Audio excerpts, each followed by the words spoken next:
some funny stories or maybe funny situations that has happened during all this chaos? Yeah, gosh.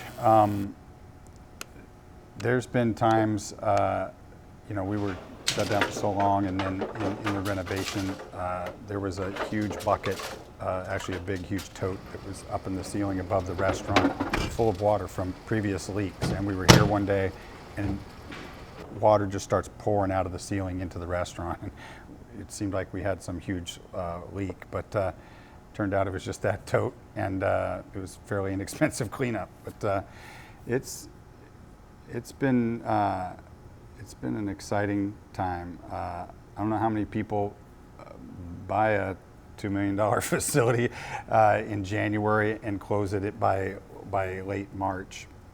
So, yeah.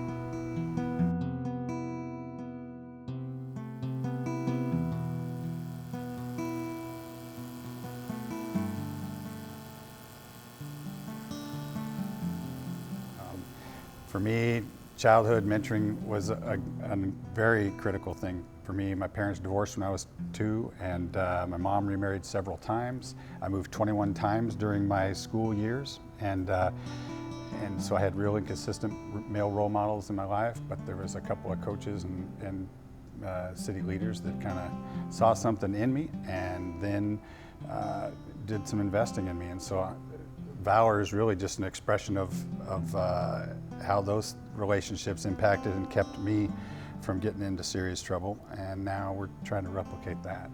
So, yeah. What keeps me up at night running our organization in this facility? How much time you got? Having 17 employees who are largely paycheck to paycheck, people who are deeply dedicated to this community center, deeply dedicated to the bowling community and to the restaurant. We have Elaine, who's been managing the restaurant for 41 years. She has 3 daughters that work in the restaurant. So we've got bowling mechanics and front desk people, and the pro shop, which services hundreds of bowlers regularly. All that is definitely a negative impact. That is probably what keeps me up at night more than anything, is the employees and how this is impacting them. And then actually, if you come with me this way, so this is the front desk. There's a lot of drawers of shoes back here, like a lot. My name is Kessie Miller. I work the front desk here at the rec. Since the rec closed, I have been focusing on school, been fixing up things around the house because I live with my 2 sisters. But yeah, it's been not that great. What are you going to school? Speech language pathology assistants. It's a mouthful. I really like helping people, and it will enable me to work with kids or adults. And I really like helping English second language learners. And I like to help people with their reading and their enunciation. And I'm also really interested in helping people who are deaf, who have just recently obtained their cochlear implants, and so they would need to have help learning how to speak. I've had several people who have been in the bowling industry for years and years and years, from when they were little kids, tell me about what it used to be like how they used to have people PinSetters, like human PinSetters, not what the machines do. It's really interesting to see the camaraderie between bowlers, and since other bowling alleys have been shut down, people have been coming from miles, states away to bowl here.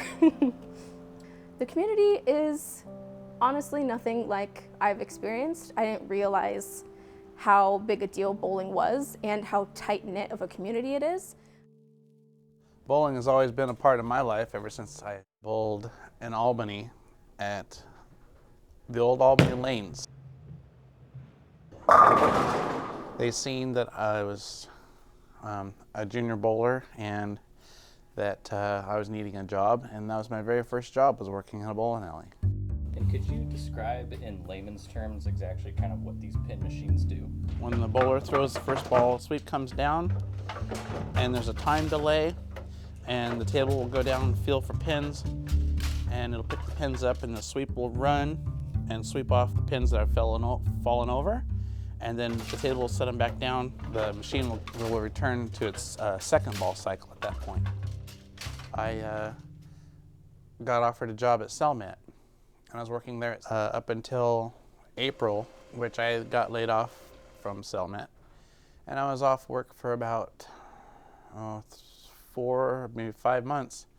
I got a call from Tim Davis. He asked me if I'd be interested in coming to work for him at the rec, because I had a history of working on bowling machines. And so I came to work for Tim, working back here in the back at the rec. Lo and behold, I get hit with another layoff again. I was fortunate enough this time I didn't have to be laid off. I was able to land a job back in flagging again.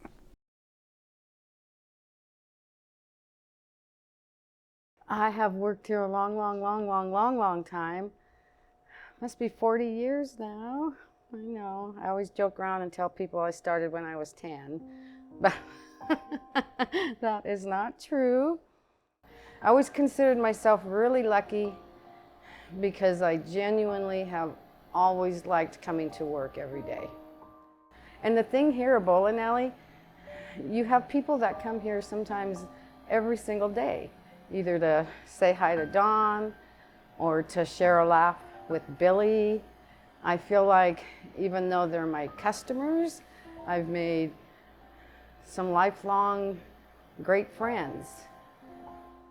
Even though it's been all this time now, it still seems kind of surreal to me. I mean, you would think after all these months that it would have set in, and it has set in. I understand everything that's going on, but I've just been always thought it won't be too much longer. You know, it won't be too much longer. Unlike some people who tend to be a little more down and out about it. I am too. You know, we couldn't even get together with all our friends and families over the holidays. But I just know it's gonna stop. And I know that this place, under Tim's tutelage and the Men of Valor, I just foresee all their dreams of this place happening. And so that makes me excited, and I have something to look forward to. I'm old, so I'm getting close to retirement, but I just hope I'm going to be here when the recording studio is open and they got the music going and they got their classes going and they've got their mentoring all intact and the building is finally all the way done. Like I said, I hope I'm here to see all of that happen.